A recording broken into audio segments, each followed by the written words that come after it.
अस्सलाम वालेकुम नाज़रीन, कल्याण न्यूज़ में भली कार मां आहियां गुलाम मुस्तफ़ा सोलंकी। नाज़रीन, तव्हांखे अहम ख़बर खां आगाह कंदा हलूं त कश्मीर मां 45 ॾींहं अॻु अगवा थियल सागर कुमार बाज़ियाब थी वियो आहे। कश्मीर मां 45 ॾींहं अॻु अगवा थियल सागर कुमार बाज़ियाब थी वियो। सागर कुमार खे वारसनि हवाले कयो वियो। हिंदू पंचायत हाल में पहुचण ते सागर कुमार जो शानदार इस्तक़बाल कयो वियो ऐं झूमिरियूं हयूं वयूं। SSP मीर रोहल खोसो मूजिबि सागर कुमार खे कच्चे जे घोड़ा घाट वारे इलाइक़े मां मुक़ाबले दौरान बाज़ियाब करायो वियो। मुगवीअ जी बाज़ियाबी लाइ इलाइक़े जे चङनि मुड़िसनि तरफ़ां राजूनी कोशिशूं बि कयूं वयूं। मुगवी सागर जी बाज़ियाबी लाइ केतिरनि ॾींहंनि खां कच्चे जे मुख़्तलिफ़ इलाइक़नि में ऑपरेशन हलंदड़ हो। सागर कुमार जे वालिद इंदरलाल संदसि अंबड़ ऐं भाइरनि पारां सागर कुमार सां मिलण वक़्तु जज़्बाती मंज़र थी वियो। पीउ माउ भाइरनि ऐं ॿियनि सागर कुमार खे भाकरनि में भरे वरितो। उन हवाले सां असां वधीक तफ़सील मालूम करण लाइ राब्तो कयो आहे कश्मीर जे रिपोर्टर शेरबाज़ खोसे सां।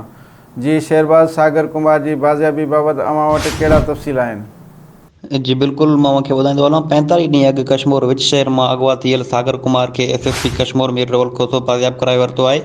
यादि रहे त 8 खां वधीक हथियारबंद शहर में दाख़िल थिया हुआ, जेके सागर कुमार खे हथियारनि जे दौर ते अगवा करे फ़रार थी विया हुआ। कश्मीर पुलिस लेट पहुचण सबबि ॾोहारी वाक़े वारे हंधि खां फ़रार थी विया हुआ। ॾोहारियुनि पारां सागर कुमार जी तशदुद वारी वीडियो पिणु वायरल कई वई हुई, जंहिं बाद सागर कुमार जे वारसनि कश्मीर दिरा मोड़ लॻ तारीख़ी धरणो पिणु लॻायो हो। सागर कुमार जी बाज़ियाबी हिकु इम्तिहान बणिजी चुको हो। हिन वक़्तु SSP कश्मीर मीर रोहल खोसो मूजिबि मुगवी सागर कुमार खे घोड़ा घाट कच्चे वारे इलाइक़े मां पुलिस मुक़ाबले बाद बाज़ियाब कराए वरितो आहे। काफ़ी ॾींहं खां कच्चे में सर्च ऑपरेशन हलंदड़ हो।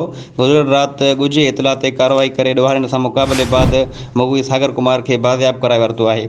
SSP कश्मीर मीर रोहल खोसो जी अॻुवाणी में मुगवी सागर कुमार खे कश्मीर जे हिंदू पंचायती हाल में आंदो वियो, जिते हिंदू बिरादरी तरफ़ां शानदार इस्तक़बाल कंदे दोलनि ते रक़स कयो वियो ऐं SSP कश्मीर खे मुबारकूं पिणु ॾिनियूं। जी शेरबाज़, तफ़सील ॿुधाइण लाइ अव्हां जी महिरबानी।